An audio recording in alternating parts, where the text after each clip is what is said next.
నమస్తే అండి. నేను doctor Sushmita, Kurnool 49 fertility centre.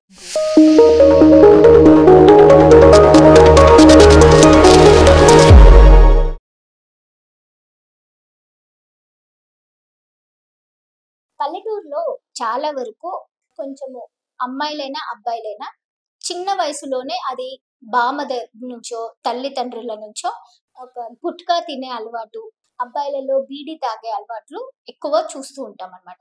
So, దీనివల్ల ఏమవుతుంది అంటే వాళ్ళు 12, 14 ఏండ్ల నుంచే గుట్కా, టొబాకో, పాన్ అని అంటాం.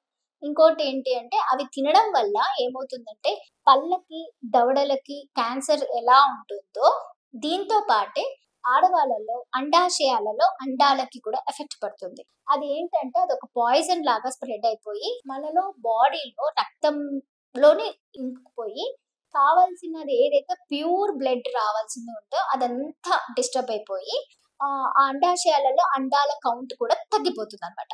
ఇంకొకటేంటి అంటే మగవాళ్ళలో కణాలు కూడా తగ్గిపోతాయి. లేదంటే కణాలు ఉన్నా వాటికి కదలికలు ఉండవు.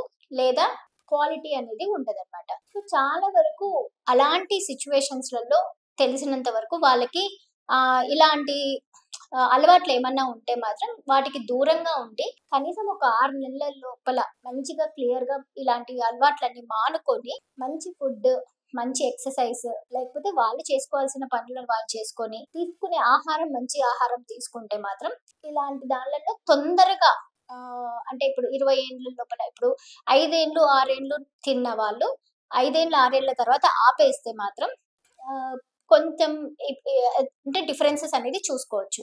కానీ మరీ 10 ఏండ్ల తర్వాత గుట్కా, పాన్ ఇవన్నీ మేము మానేసాం మేడం. ఇంకా మా కణాల టెస్ట్‌లు చేస్తే రావట్లేదే అని అంటే మాత్రం మనమేమి చేయలేం. ఎందుకంటే ఆల్రెడీ డ్యామేజ్ అయిపోయి ఉంటుంది కాబట్టి దానిలని మనం మార్చేదంటూ ఏమి ఉండదనమాట.